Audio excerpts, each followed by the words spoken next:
Hello friends, आप सभी का हमारे यूट्यूब चैनल पर मैं राहुल हार्दिक स्वागत करता हूं। तो फ्रेंड्स, जैसा आप सभी को पता है कि यूपीपीएससी का इंटरव्यू चालू है, तो उसी कड़ी में हमारे साथ एक सर हैं जो कि अभी इंटरव्यू देकर निकले हैं। तो सर, अंदर का माहौल कैसा था और मॉक इंटरव्यू से अंदर का जो आपने इंटरव्यू दिया उससे कैसे फील किया आपने? नहीं, अंदर का माहौल ठीक था। एक तरह से कहें तो ऐसा लगता था लगा है जैसे हम लोग एक फ्रेंड सर्किल में बात कर रहे हैं। जैसे बाहर हमको लगता है कि एकदम अंदर जाएंगे तो डरावना माहौल रहेगा, ऐसा कुछ भी नहीं था जी। और मुझे तो लगा ही नहीं कि मेरा इंटरव्यू हो गया, मतलब सच में। तो सर, आपका नाम क्या है और आपका एजुकेशनल बैकग्राउंड क्या है और आप कहाँ से हैं? मेरा नाम देव प्रताप सिंह है।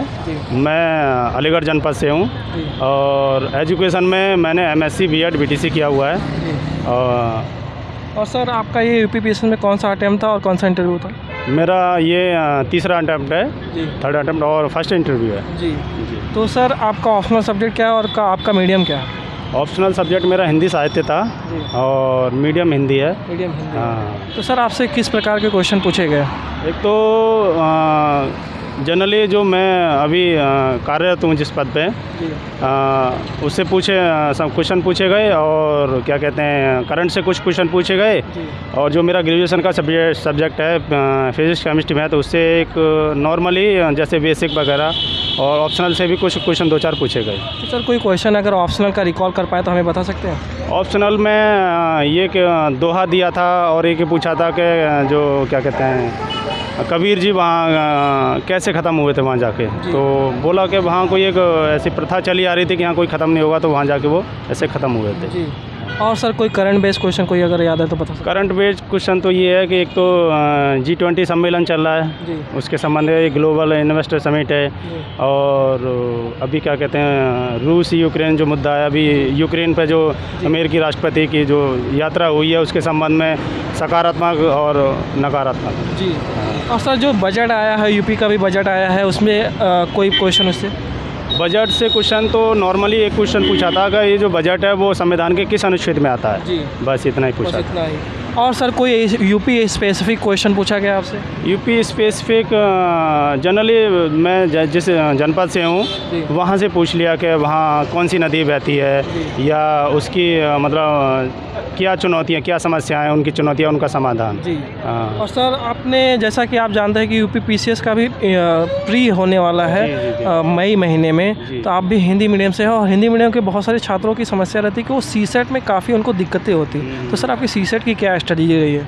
CSET के लिए तो मैंने क्योंकि मैं एक साइंस स्ट्रीम से स्टूडेंट रहा हूँ, तो CSET के लिए मैंने ज़्यादा नहीं, जो उसका हिंदी के लिए क्या कहते हैं PN पांडे और आदित्य प्रकाशन की बुक को पढ़ा है और इंग्लिश के लिए उसका ग्रामर वगैरह कर लिया है जी। बाकी यहीं से मेरा। और सर, करंट अफेयर्स वगैरह आप कहाँ से तैयार करते थे? करंट अफेयर के लिए मैंने एक जो मैगजीन आती है प्रतियोगिता पर, जिसे PD बोल देते हैं जी। उसका मैंने रेगुलरली पर मंथली अध्ययन किया है जी। और एक दृष्टि की बुक आती है आँख वाली जी।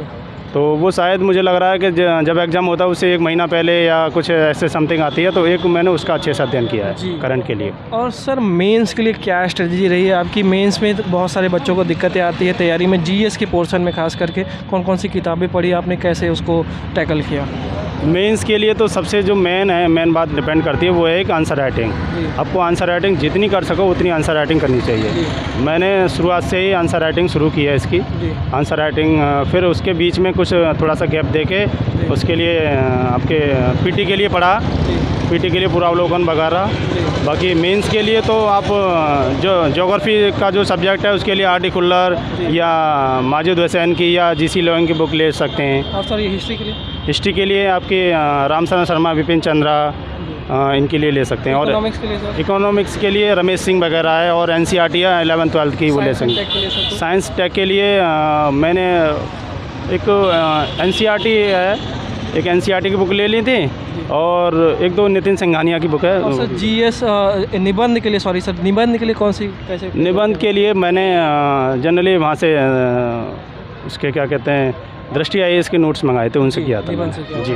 और सर, जैसे कि एक अगर नया एस्पिरेंट इस तैयारी में आना चाहे तो उसे कौन सी बेसिक किताबें या चीज़ें पढ़नी चाहिए, जैसे जब भी वो कोचिंग वगैरह ले कहीं भी, मान लीजिए ऑफलाइन या ऑनलाइन या फिर सेल्फ स्टडी करे, तो उसे चीज़ें ज़्यादा बेहतरीन तरीके से समझ में आए?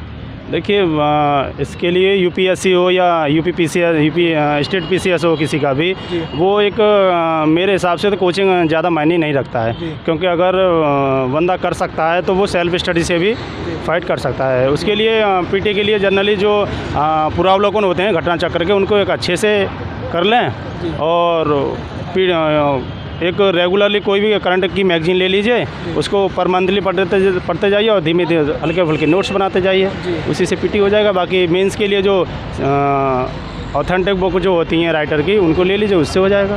जी जी। और सर जैसे कि आज के न्यूज़पेपर में एक न्यूज़ आई है कि यूपी पीसीएस से ऑप्शनल हटाया गया है, तो इस पर आपकी क्या राय है कि इससे एस्पिरेंट को फ़ायदा होगा या नुकसान होगा?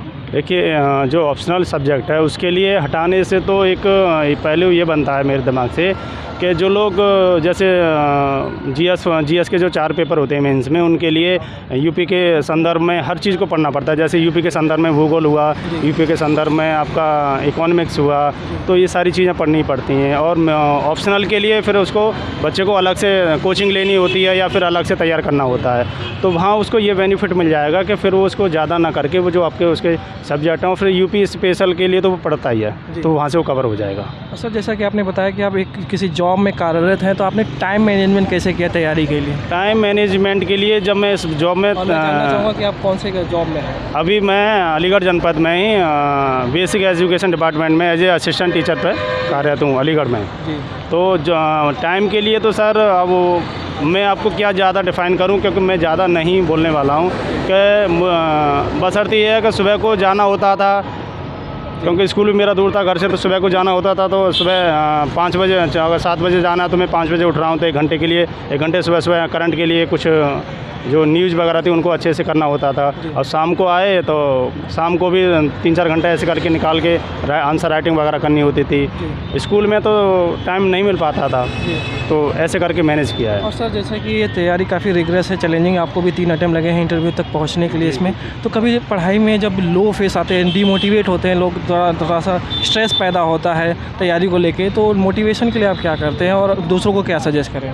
देखिए डीमोटिवेशन के लिए तो बस मैं इतना कहूँगा कि देखिए पढ़ाई के लिए हम उतनी सजग होनी चाहिए जैसे हम लोग अपने खाने पीने के लिए होते हैं। जैसे सपोज कीजिए शाम को हम लोग सोते हैं या फिर उस समय अगर सुबह या शाम को हम लोग खाना नहीं खाते हैं, तो हमें ये लगता है कि यार हमने आज खाना नहीं खाया है तो हमें ये भूख है।